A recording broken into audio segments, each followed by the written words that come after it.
And good evening, and welcome to the Dusty Feet. It's Thursday, 3/3/22, right? So in 11 years, it'll be 3/3/33, yeah?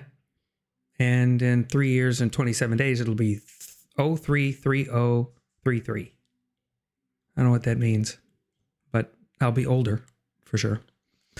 So, welcome to the Dusty Feet. Tonight, as you can tell, we're going to take a look at some of the Bible Project's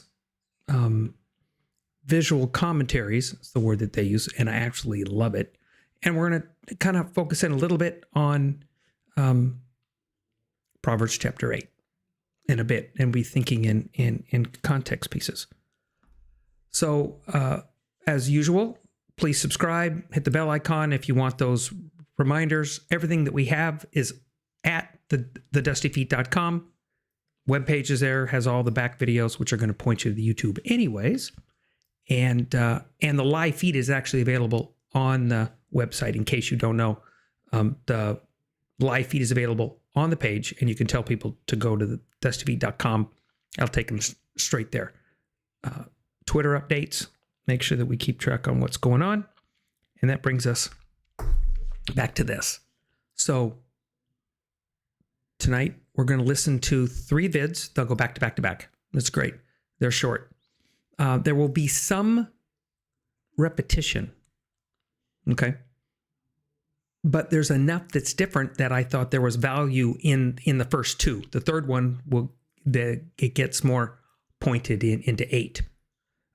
But I think, like most things we talk about here, context is important, and we kind of need to wrap our noodle around a little bit about Proverbs and where it fits. Because I think sometimes we have the penchant of pulling things out. This works for me. I pull this out, I pull this out, I pull this out, rather than kind of grasping where it fits in the entire scheme, in the giant collection that are the scrolls, books. Now we print them out to be, and we're not even going to get into where it fits in the Hebrew organization. In the Hebrew Bible, it's organized differently, but where it fits, and possibly thinking about where it applies today and beyond. Okay. So that said, and as always on the Dusty Feet, this is a place we can safely explore the endless ways of God, interconnection of His creation, where belief understandings may be challenged, divine misunderstandings may exist, and traditional teachings might falter as we pursue connection, context, and community with God and each other here in an environment of grace and love. So here we go with some more Bible Project on the Dusty Feet.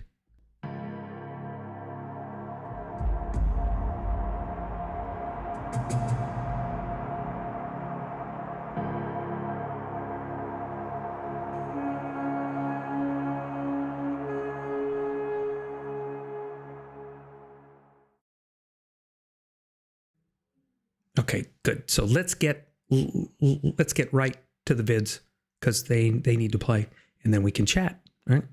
So let's start with video 1. Kick back and enjoy Tim Mackie and John Collins with the Bible Project.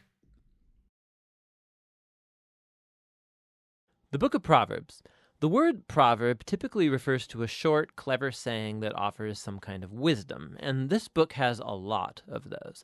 But they're almost all in the center section of the book, chapters 10 to 29. But there is way more going on in the Book of Proverbs, especially at the beginning, chapters 1 through 9, and the conclusion, chapters 30 and 31. The book's been designed with an introduction, chapter 1, verses 1 through 9, and it first of all links this book to King Solomon. Now remember the story in 1 Kings chapter 3. Solomon had asked God for wisdom to lead Israel well. And so Solomon became known as the wisest man in the ancient world. And we're told in 1 Kings chapter 4 that he wrote thousands of proverbs and poems and collected knowledge about plants and animals. So Solomon was like the fountainhead of Israel's wisdom literature. So while not all the material in this book is written by him personally, he is where Israel's wisdom tradition began. The introduction says that by reading this book, you too can gain wisdom. Now, wisdom for most of us means knowledge, but the Hebrew word chokhmah means much more than just mental activity. It refers to action also. So think skill or applied knowledge. This is why back in the book of Exodus, chapter 31, it was artists and craftsmen in Israel who were said to have chokhmah. So the purpose of this book is to help you develop a set of practical skills for living well in God's world. And this gets linked with another key idea in the introduction, the fear of the Lord. Now, fear here is not about terror.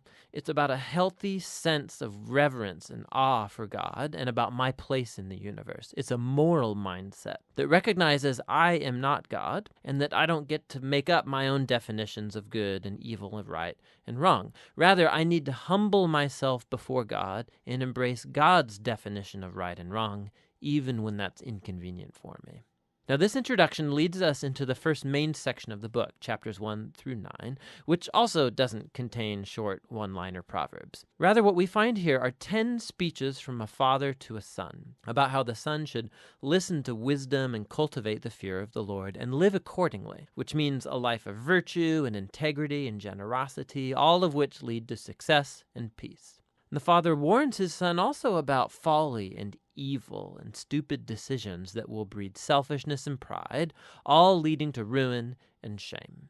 And so the son should make the pursuit of wisdom and the fear of the Lord his highest goal in life. And this way of thinking, it forms the moral logic of this entire book. Now, these speeches from the father also clue us into what biblical wisdom literature is and how it's different from other parts of the Bible. These books explore how to live well in God's world, but wisdom is not the same as law, like what Moses gave Israel at Mount Sinai. And it's not the same as prophecy, divine speech to God's people. Rather, wisdom literature has the accumulated insight of God's people through the generations about how to live in a way that honors God and others. And so, through the book of Proverbs now, these human words about wisdom have been put together as God's word and wisdom to his people, which connects to the other thing you find in chapters 1 through 9. There are 4 poems from Lady Wisdom. Here, wisdom has been poetically personified as a woman who calls out to humanity to pay attention and to seek her. Wisdom says that she is woven into the fabric of the universe, and so wherever you see people making wise decisions, they are relying on her. So you see someone being generous or having sexual integrity or upholding justice. They are drawing on wisdom. These Lady Wisdom poems, they're a creative, poetic way of exploring this idea that we live in God's moral universe, and that goodness and justice are objective realities that we ignore to our own peril. And so fearing the Lord, living wisely, it's living along the grain of the universe. Now together, these 2 sets of speeches from the Father and Lady Wisdom, they make a powerful claim about this book, that you're not simply reading good advice, you're reading God's own invitation to learn wisdom from previous generations. And so in the next section of the book, chapters 10 through 29, we find hundreds of ancient proverbs, and they apply wisdom and the fear of the Lord to every life topic you could imagine: family, work, neighborhood, friendship, sex, marriage, money, anger, forgiveness, alcohol, debt, everything. And these are all filtered through the value system of Proverbs 1 through 9.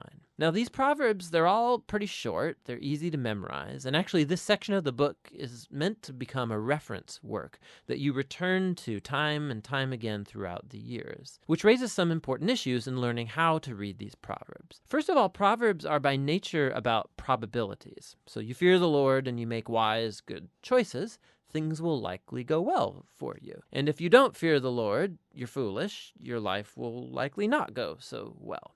Now, that is all often true, but not always. Which leads to the next point, that Proverbs are not promises. They're not formulas for success. So, some Proverbs, for example. The fear of the Lord prolongs your life, but the years of the wicked are cut short. Or, train up a child in the way they should go, and when they're old, they won't turn from it. So yes, fearing God, being a moral person, will most likely lead to a better, longer life, and raising your kids in a stable, loving home does set them up well, but there are no guarantees. Lots of things can and often do go wrong in our world. And so lastly, Proverbs by nature focus on the general rule, but not the exceptions, which are many. And the wisdom books actually aren't ignorant of that. The exceptions are what the other wisdom books, Job and Ecclesiastes, are all about. And together, these acknowledge that life is too complex for simple formulas, which is why we need all of the wisdom books together to get the bigger picture. This all leads to the final section of the book, 2 large collections of poems. First, poems from a man named Agur, who begins by acknowledging his own ignorance and folly and his great need for God's wisdom. And then Agur discovers that divine wisdom has been given to him in the scriptures, which teach him how to live well. And so Agur is put before us as like a model reader of the book of Proverbs, somebody who's always open to hearing God's wisdom through the scriptures. The final poems are connected to a man named Lemuel. He's a non-Israelite king, and he passes on the wisdom that was given to him by his mom. It's guidance for being a wise and just leader. And then the final poem is an acrostic or an alphabet poem where each line begins with a new letter of the Hebrew alphabet. And the entire poem's about the woman of noble character.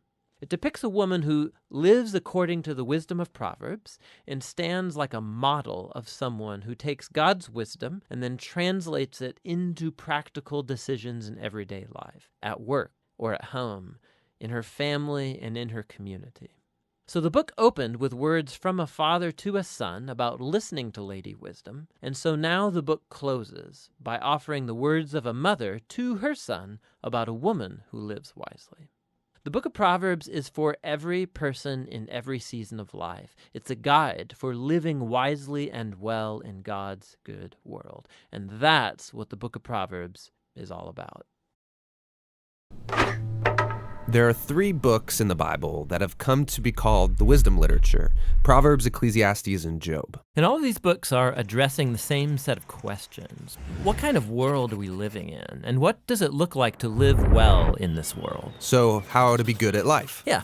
So each of these books tackles these questions from a unique perspective, and it's important to understand all of them to get a fully biblical perspective on the good life. So as a thought experiment, you could actually imagine each of these books as a person.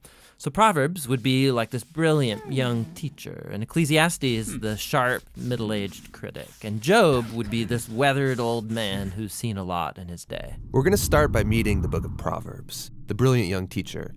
And she's not just smart, she's smart about everything: work, relationships, sex, spirituality. She has incredible insights, things you wouldn't see on your own. Yeah, she would be the perfect friend to have around when you need really specific advice. So what makes her so smart? Well, Proverbs can see things that most people don't see. She believes that there's an invisible creative force in the universe that can guide people in how they should live. And you can't see it, just like you can't see gravity, but it affects everything that we do.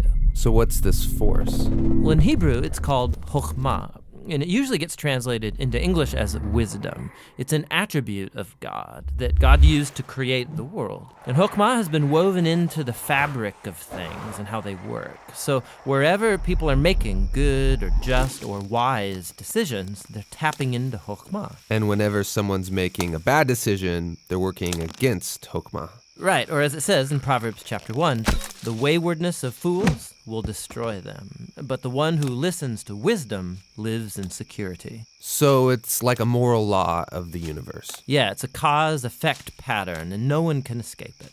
And Proverbs personifies all of this as a woman. Yeah, Lady Wisdom. Right, and she roams around the earth, calling out, making herself available to anyone who's willing to listen to her and to learn. Which leads to the second thing Proverbs believes, that anyone can access and interact with wisdom and use it to make a beautiful life for yourself or for others. You can create with it like a designer. Yes, in fact, chokhmah in Hebrew isn't simply intellectual knowledge. The word is also used to describe a skilled artisan who excels at their craft, like woodworking or stonemasonry. So you show you possess chokhmah when you put it to work and develop the skill of making a good life. Okay, that makes sense. So let's do this. Let's go find some wisdom. But before you do, Proverbs has one more really important thing to consider. Chokhmah isn't some impersonal force. It's an attribute of God himself. And so in Hebrew thought, your journey to becoming wise has to begin with what Proverbs calls the fear of the Lord. It's this healthy respect for God's definition of good and evil. And true wisdom means learning those boundary lines and not crossing them. Now, all those ideas you just unpacked are in chapters 1 through 9 in Proverbs. But when I think of the book of Proverbs, I think of the collection of sayings, the Proverbs themselves. Tell me about those. Yeah, those are what you find in chapters 10 on to the end of the book. It's a collection of hundreds and hundreds of proverbs about any and all aspects of life. And Chokhmah gets applied to them, resulting in this wise guidance to help you find a path towards success, and no matter what you do. If I design my life with these sayings, life is going to be good. Yeah, or as Proverbs puts it, it'll give health to your bones, prosperity, a long, rich life. Which is a really big claim. But you can see how it's often the case. Wise people, they tend to do better. Things usually work out well for them in life. And so that is the promise and the wisdom of the Book of Proverbs.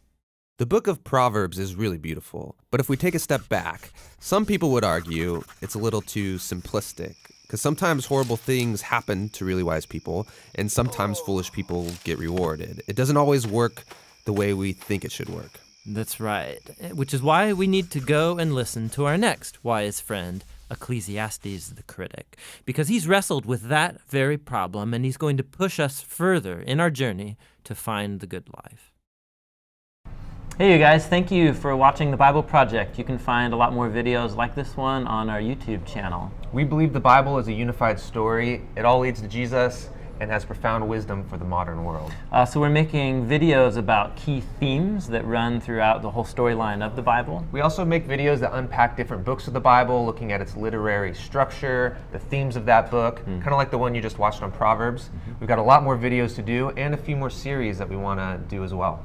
The Bible Project, it is totally supported by you guys, and thank you so much for all that you're doing.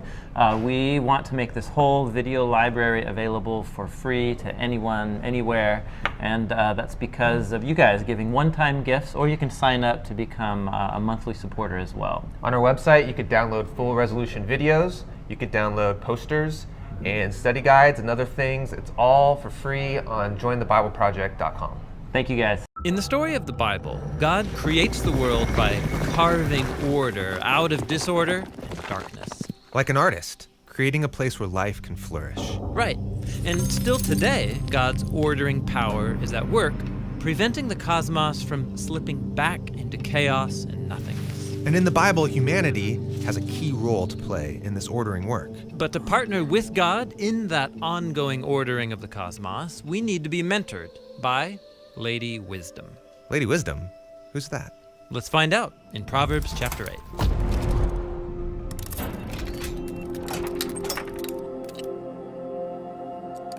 So within the Hebrew Bible, there's a scroll called Proverbs. It's about gaining wisdom.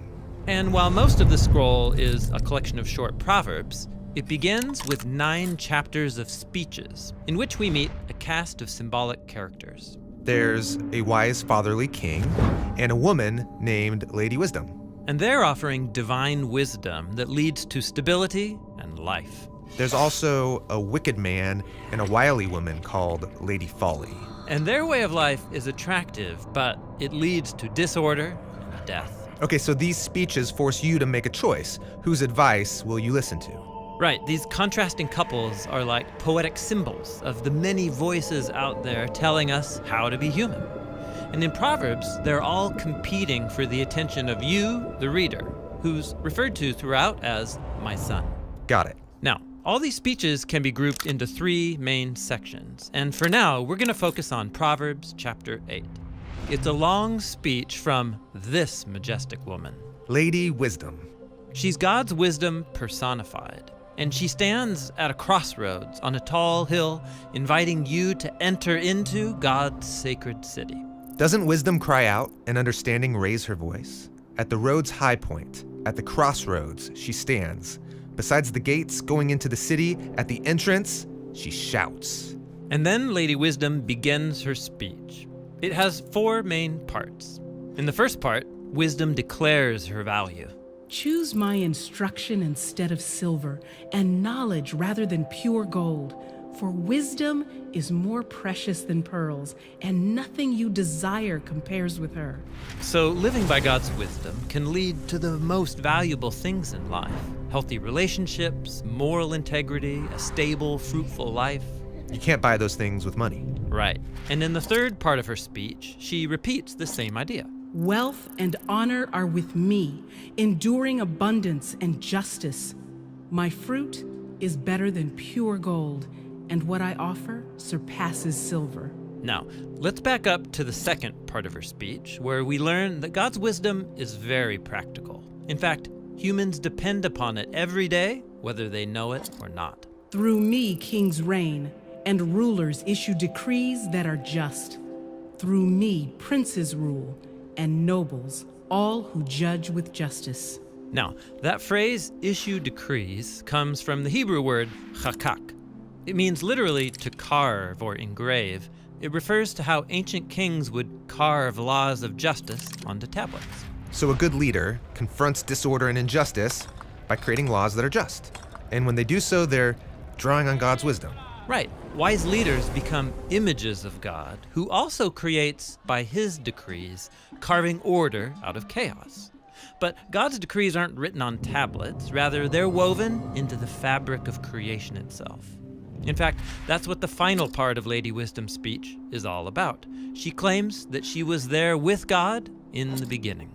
Yahweh brought me forth as the firstborn of his way, before his deeds of old. In the remote past, I was formed, from the beginning, from the earliest times of the land. Now watch, she's going to repeat that Hebrew word, chakak, to describe how God carved order into the world. When he established the skies, I was there. When he carved a horizon on the face of the deep waters. Here God is splitting the dark, chaotic waters in half, making the waters above and below. And he carved a boundary for the sea, so the waters don't cross his command. This is God creating the boundary of the dry land, holding back the sea so humans can flourish in peace. When he carved the foundations of the land, I was there. The biblical authors imagined that the dry land was supported by pillars below to keep it from sinking back into the chaotic sea. So this is the three-tiered cosmos, described all over the Bible. Right, it's how the Israelites and all their ancient neighbors imagined the world. And notice, the dry land is sustained and protected from the surrounding chaos only by God's wise carving abilities. That's beautiful. It is. And it's worth celebrating. Like Lady Wisdom says, I was beside him growing up, and I was his daily delight, celebrating before him the entire time, celebrating the inhabited world of the land, delighting in human beings. God's wisdom delights in the ordered universe, and also in humanity. yes, because humans are the image of God, called to live by divine wisdom as they carve out their own little spots here in his world. But humans often reject God's wisdom, doing what's right in our own eyes. And in the Bible, that's how humans drag creation back into chaos and darkness. It's only when we live by God's wisdom that we join his project of ordering the world, creating space and communities where all of God's creatures can flourish in peace.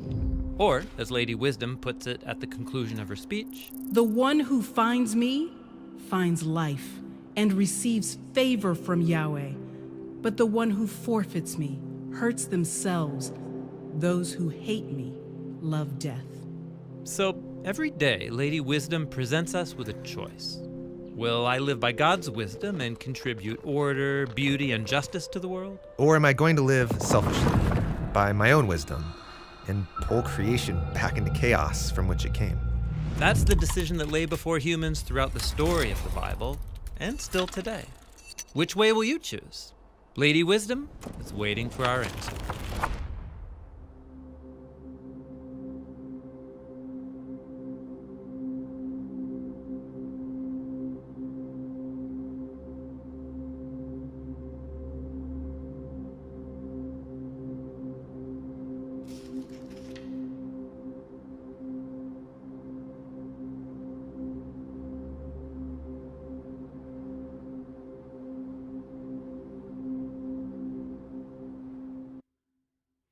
Okay.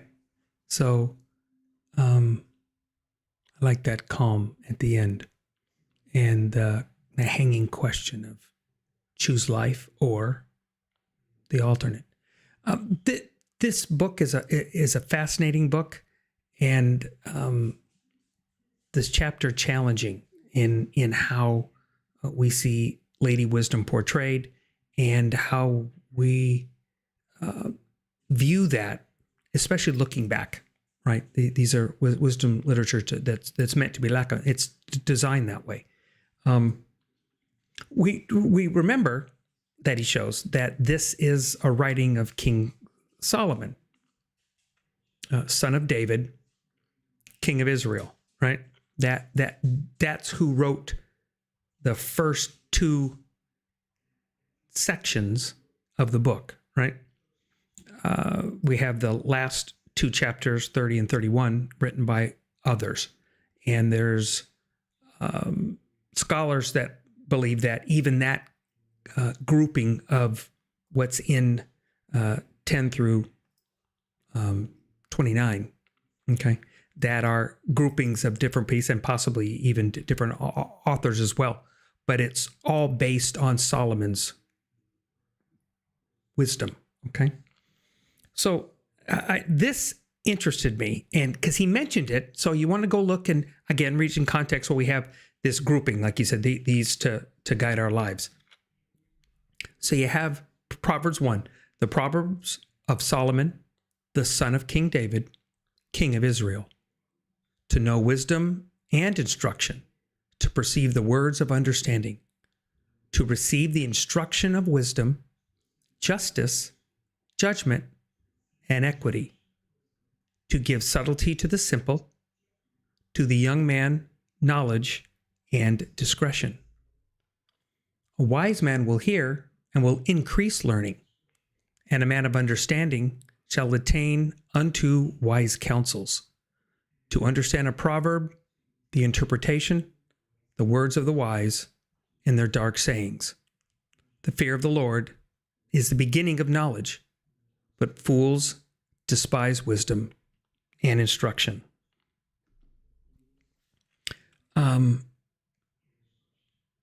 So I really want us to get a grasp of where he's coming from, what this is, and why he's gathered it, okay? And remember what it isn't as we get to continue talking.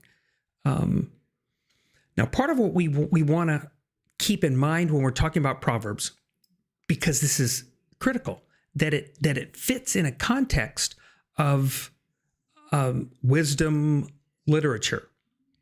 And in Scripture, this trilogy of the wisdom literature grouping, okay, is Ecclesiastes, Proverbs, and Job, okay? And they how do I want to put this? You need to include all three. I wrote this down, to go down an even deeper rabbit hole. To ignore any of these scrolls or books would skew your understanding.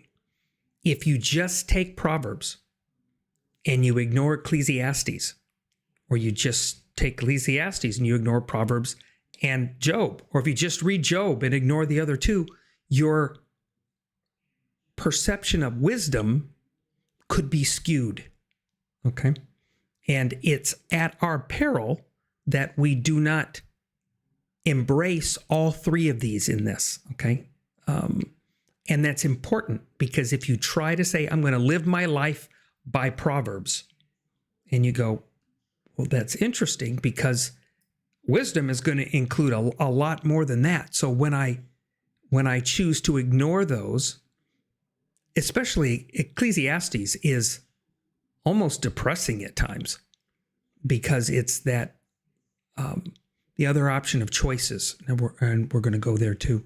And Job, we see choices, consequences, choices where weren't made and still had things happen. They weren't even consequences, just things happened that challenge just by abiding and trying to only listen to the classic Proverbs of 10 to 29, and then the other smattering and groupings past there. So I think it's fair that we remember that.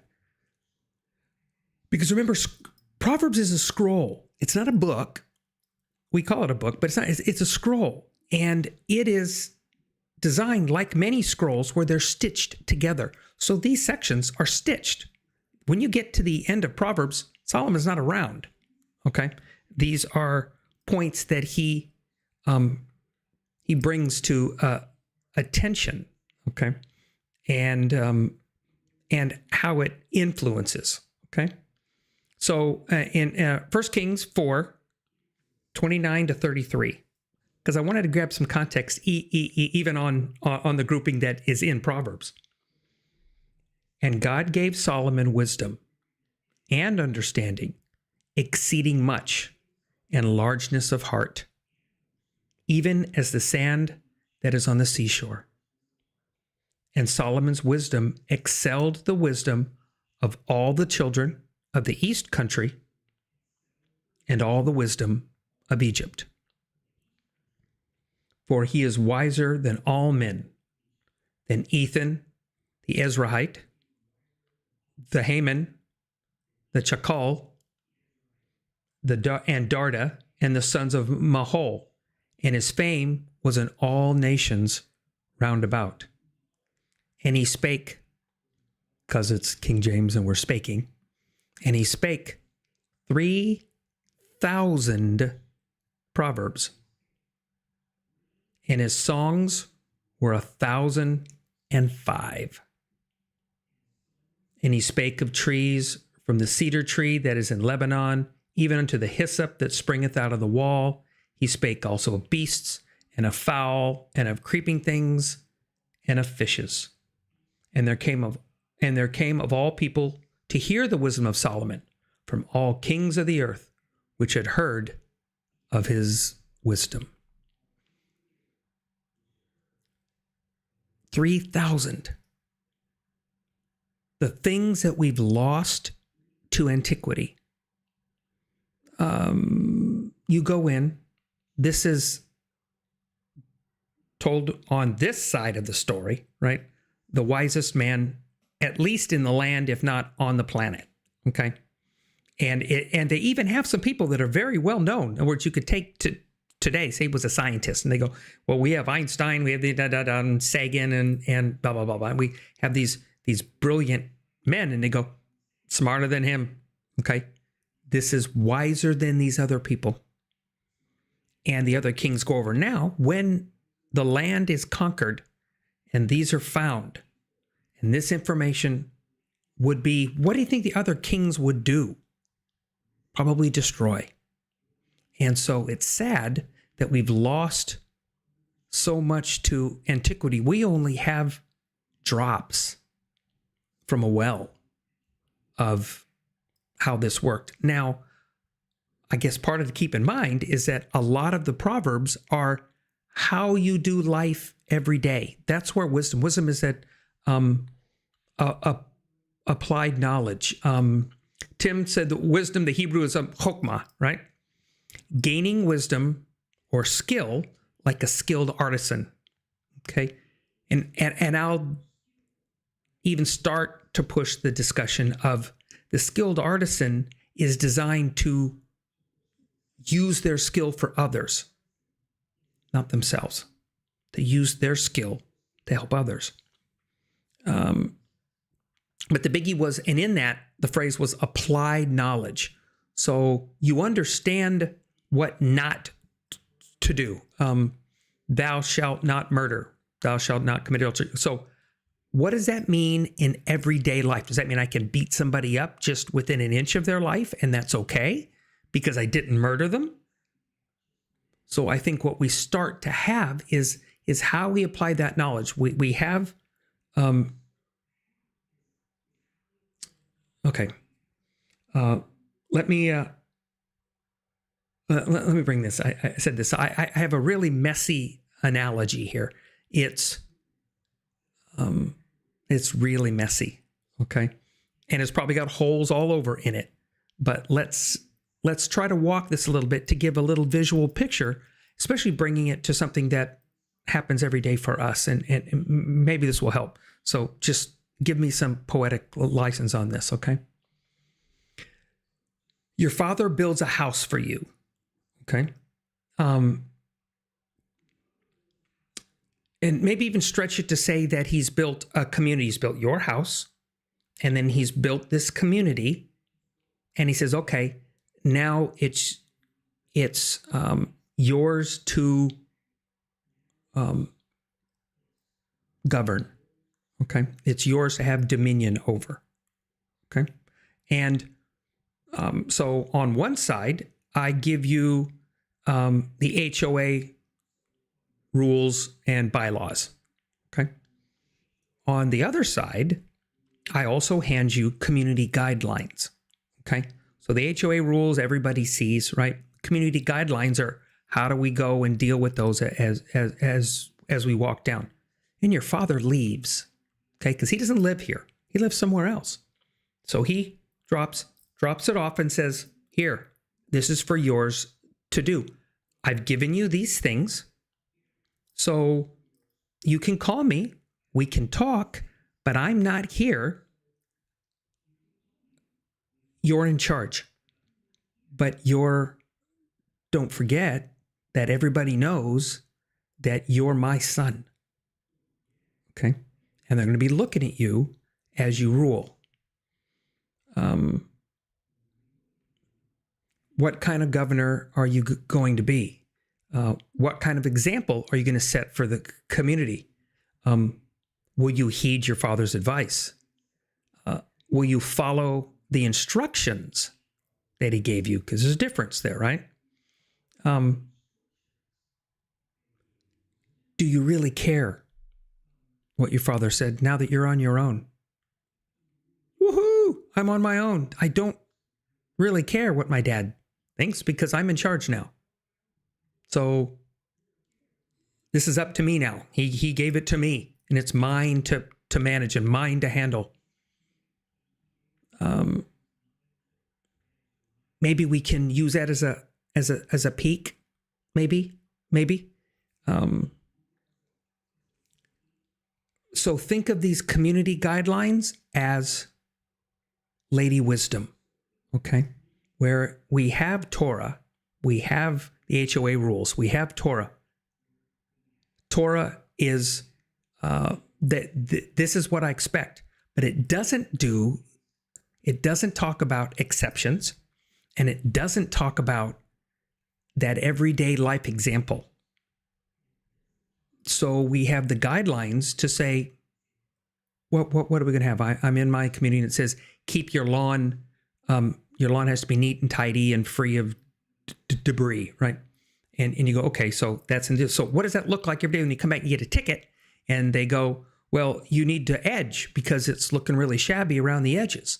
So now you're starting to get a little more direction on what that looks like. And that guidance is there for you and for everyone to elevate the community. Okay?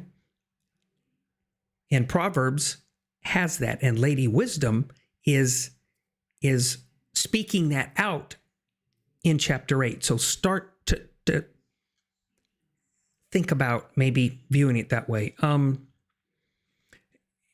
In this, too, it's interesting to remember that we have 4 characters in this. We have the king, okay, the righteous king, and Lady Wisdom. That's one pairing, and then we have the wicked man and the wily woman, right? The temptress, okay. And we have these 2 contrasting couples. Interesting. That seems to draw us back again, like we do, back to the garden, and that the couples are to do this together. We see this where a son is giving examples, and the father's talking to the son, and the son and the father are saying, do this, and listen to, well, Lady Wisdom, inferring mother, but in this scenario where he's showing this, he's saying, this is where you want to gain. Listen to me, and I'll help give you life. Side note, if you ever had the chance to read Skip Moen's Guardian Angel, this has a Zer Kenegdo written all over it. The matter of fact, the link's in the description. Okay. So you can go look at the book. If you read it, great. That's your choice. But if you want to see how this type of even behavior to the wife and to the woman side of this, which is brilliant, this has a Zerkanegdo written all over it, which I find refreshing.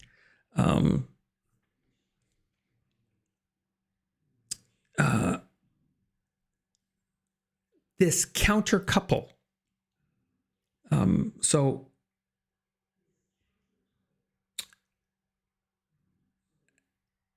okay, so so can you?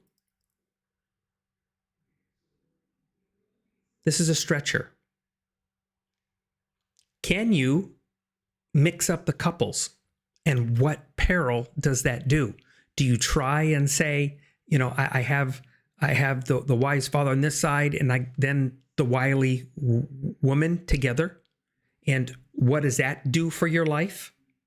Or vice versa, where you have the man that says, I'm going to do it my way, and then you're going to try to apply some wisdom, guidelines, and principles without this. It would be like trying to do this without the fear of the Lord.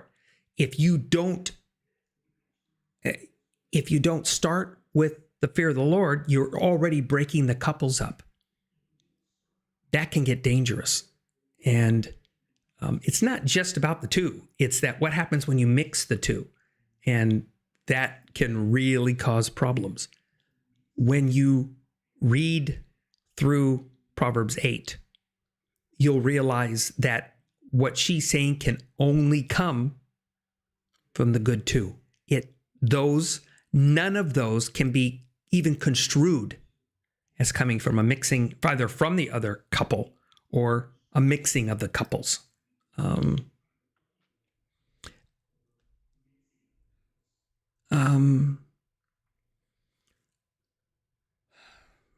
So I want to stretch a thought. I'm going to stretch a thought.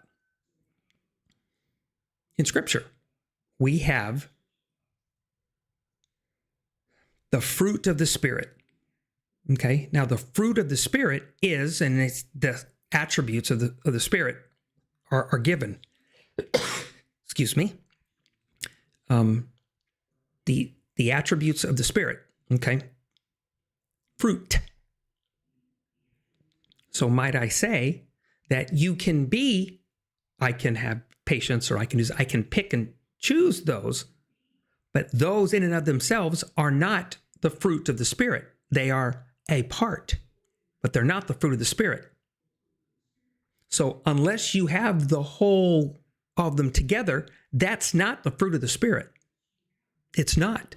That's one piece. That's like saying, I have a steering wheel and wheels and a motor, so I have a car. And you go, no, you don't. You need more. All of it makes it a car. You can have these different pieces, but it doesn't make it a car. Okay? So here's a stretch. If Proverbs are what all those pieces together, are they a tapestry that you stitch them all together so that at least where he starts talking about probabilities and possibilities, right? He says probabilities. I'll stretch that on even possibilities, but if the entirety is there, would that increase the probability? Ecclesiastes and Job would have to say in that. Might want to read those and look into that too. But I think that maybe, as the fruit of the Spirit is that wisdom is that grouping of all of them, okay? Which means it's not picking and choosing which ones work for me today and which ones I'm putting on a Post-it note on my mirror. It's embracing those in their entirety. Remembering them one at a time is good. Embracing them all is another thing.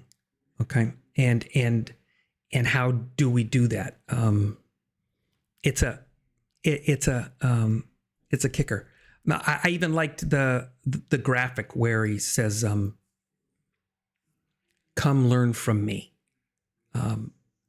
We have Lady Wisdom is saying this now. If you're listening to Lady Wisdom and you're listening to the words and even reading between the lines, and if you can get around the fact that they're speaking of Lady Wisdom, and you close your eyes and think of Jesus, what Yeshua says, what do we hear? Does it bother you? I said, are you bothered yet by the analogies that are being drawn of Yeshua in this feminine characterization? Because it bothers some people, and it will stretch, because then you go, well, we can't have that. And you have to remember, it is an analogy, and it is meant to draw you into engagement.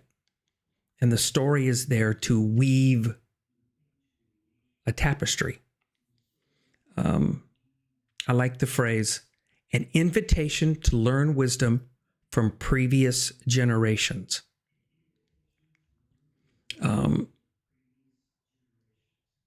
And that can be challenging as you go through time. Today in our world, it's horrible. We have you choose your own way, make your own menu. You can be your own man or woman. That army of one, that campaign with the military actually bothered me a little bit. And I'm not Army, I'm Air Force. Okay. But that whole point because you're a community, you're a team, you're a sport, and an army of one was uncomfortable for me. Just me trying to grasp it. That's just me looking from the outside. And that ad campaign just kind of confused me. And probably one of the most famous songs of Frank Sinatra's, I Did It My Way. This is what our world tends to drive to. And Lady Wisdom is going, start with the fear of the Lord, and then you might want to consider a different way to do everyday life. Something different than the world that you're in and how that works. I wrote down some analogies. I don't remember what it was I was thinking about. That's very frustrating. I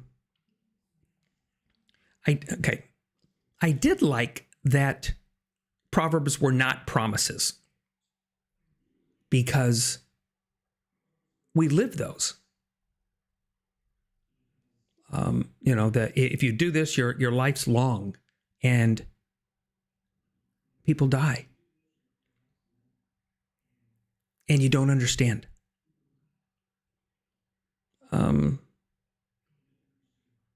No guarantees. Why? I'm here to stretch another thought. I think these Proverbs, like Proverbs as a whole, are designed to be exercised in community. Okay? So what you end up having in community, connection, context, community, okay, is that everybody around you is being guided by these same thought processes, these same principles, okay, these same direction. They're choosing life, all starting from the fear of the Lord. I think that if you were a bet man, that would increase the possibilities into probabilities, right? But in today's world, we are surrounded by everybody with the same choice you have. So where we're asking each of us individually to consider using these Proverbs as daily guides. Okay? Again, a fraction of what Solomon had, and we have those. But everybody around us is let's just make the comment that many around us, not everybody, many around us are choosing differently. So their choices are going to impact your choices. Your life is not in isolation. Your choices are not in isolation.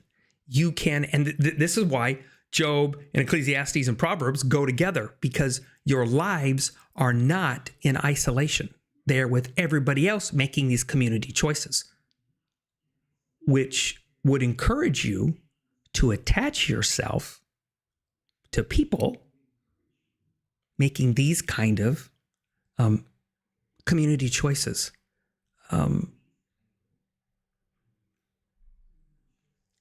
I might even argue, maybe, that a lot of these choices are about how your interaction with somebody else. It was what you're doing, going back to the Matthew series, doing to others, you have them do unto you. That comes right after, and you go, oh, because if you don't do it, then it won't happen to you. In other words, you're expecting God to give something to you. You're expecting God to be on your hook to fill whatever wish you want, but it's not going the other way. And Jesus happens to say in Matthew 5-7, right, that I don't think it works that way. On a number of times, he says, if you don't do this, God doesn't do this. And if you don't do this, this might not happen. And it stretches our thinking. Fiddler on the Roof. I think it's really cute. There's a point where they're in the city. The group of the men are in the city, the town well. They're at that area around there, and they're talking amongst themselves. And Russia is going at that point. This is this is based on historical time period. Okay. And we have this where the Russians are starting to expel the Jews, to oppress the Jews, to push them out of their land, into gulags, or out of the land totally. Okay. And yet, the rabbis believe there's a blessing for everything. Okay. So at one point, one of the rabbinic students goes, Rabbi, is there a blessing for the czar? The rabbi goes, a blessing for the czar? May God bless and keep the czar far away from us. And I laugh, because in that, there's a double-edged sword. And I think, how much do we live lives on that double-edged sword?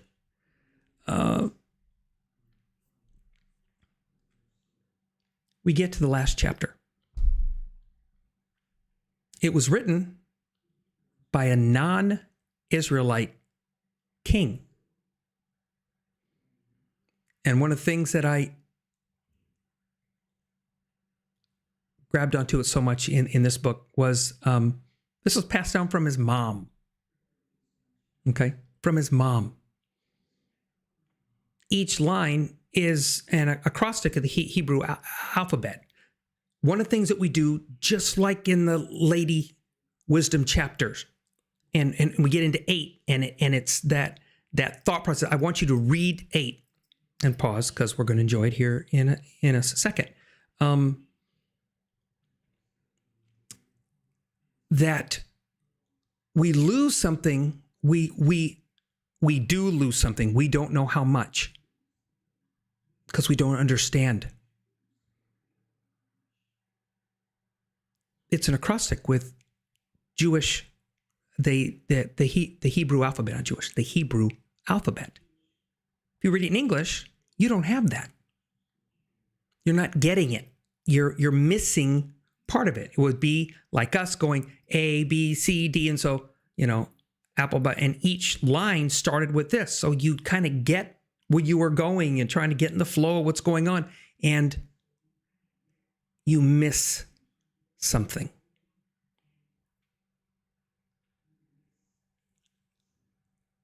How much are we comfortable missing? Does it even bother us that we miss stuff? Do we even care? Do you say, well, whatever we get in English is enough? Interesting question. Okay, 8.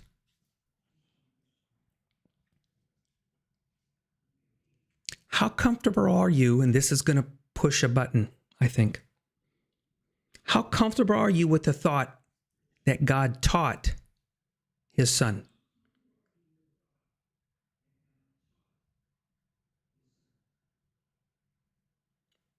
That God taught Yeshua, that he taught Jesus. That it wasn't a matrix download. Especially if Trinitarian will draw this challenge, because you go, well, he's God, so what do you do? It's like, okay, other scripture challenges that. In this one, it's just something to chew on. Just something to chew on. In the second video, they make a point that this wisdom is accessible to all. And Tim put it this way. He said, to make a beautiful life for yourself and for others. Not a beautiful life for yourself alone. Beautiful life for yourself and others.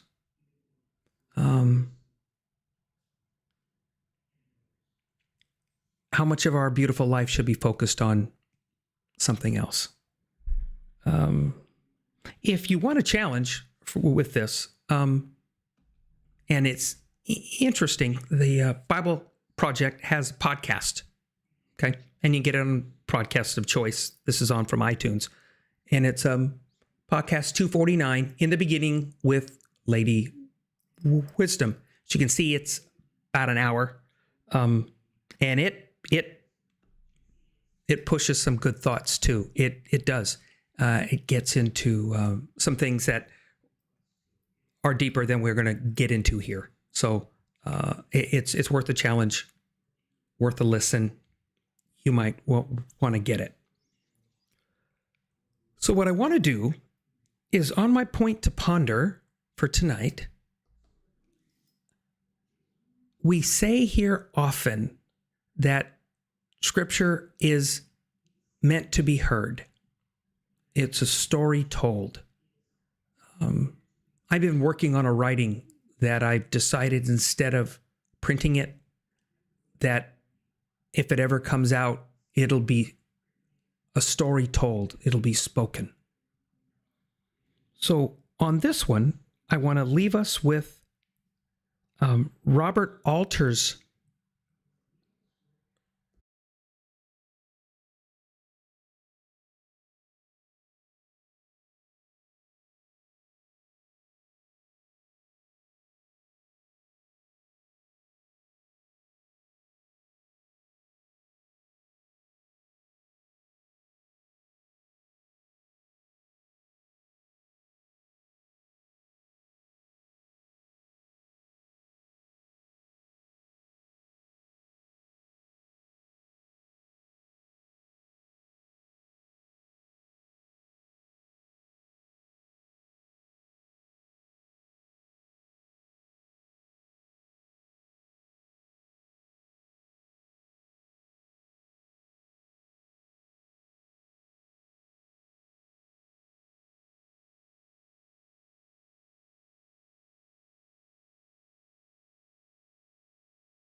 Chapter 8. Look, wisdom calls out, and discernment lifts her voice. At the top of the heights, on the way, at the crossroads, she takes her stand. by the gates at the city's entrance, at the approach to the portals, she shouts, "To you, men, I call out, and my voice to humankind. Understand shrewdness, you dupes and fools. Make your heart understand. Listen, for I speak noble things, my mouth's utterance uprightness. For my tongue declares truth, and my lips loathe wickedness. In the right are all my mouth's sayings, nothing in them is twisted or crooked.